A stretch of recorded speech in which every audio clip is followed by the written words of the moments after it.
गई पुलिस आ गई। वीडियो को आखिर तक ज़रूर देखें। आप ताज्जुब करने लगेंगे कि एक रसगुल्ले की वजह से एक शख्स की मौत और 35 लोग घायल हो सकते हैं। हम ईमान अफरोज वीडियो लाते हैं, लेकिन आज हम बतलाएंगे शरीयत के अहकाम को छोड़कर मुसलमान किस तरह से जलील हो रहा है। आइए सबसे पहले वीडियो देख लेते हैं।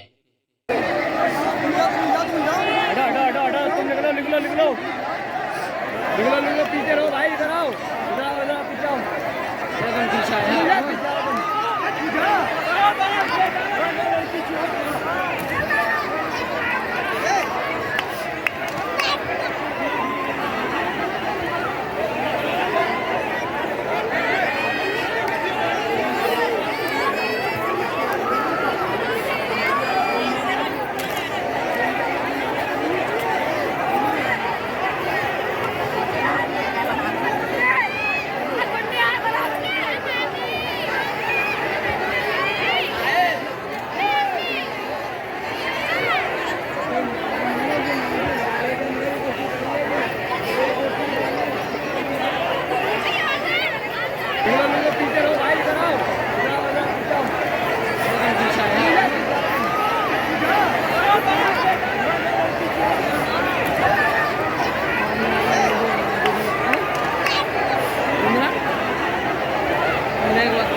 जब दूल्हे वाले खाने के लिए बैठे तो बारातियों में से एक ने एक रसगुल्ला ज्यादा मांग लिया, जिसकी वजह से रसगुल्ले बांटने वाले को गुस्सा आया और दोनों के दरमियान में लड़ाई शुरू हो गई। जब दोनों की आपस में लड़ाई होने लगी तो लड़के और लड़की वालों की तरफ से लोग जमा होना शुरू हुए और आपस में एक दूसरे को मारने लगे। इस लड़ाई की वजह से एक शख्स की मौत वाक़ हो गई और 35 लोग घायल हो गए। मुसलमान रोज़े अव्वल से इस्लामी क़वानीन, क़ुरानी हिदायत और नबी सल्लल्लाहु अलैहि वसल्लम की इरशादात का पाबंद है।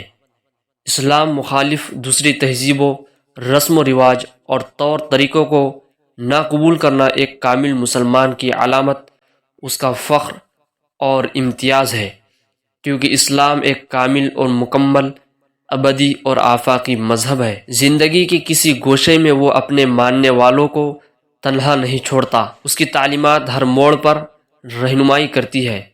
इसलिए किसी मौके पर भी इस्लाम के खूबसूरत निज़ाम के बजाय किसी दूसरी तहजीब को अमली तौर पर इख्तियार करना, ये इस्लाम पर उस गैर तहजीब को तरजीह देने के मुतरादिफ है जो एक मुसलमान के शाया निशान कभी नहीं हो सकता। और यही वजह है कि आज इस्लाम के हुक्म को छोड़कर मुसलमान जलील हो रहा है। आपकी इस वीडियो के बारे में क्या राय है, कमेंट करके ज़रूर बताएं। वीडियो को लाइक करें और ईमान अफरोज़ वीडियो देखने के लिए हमारे चैनल को सब्सक्राइब करें।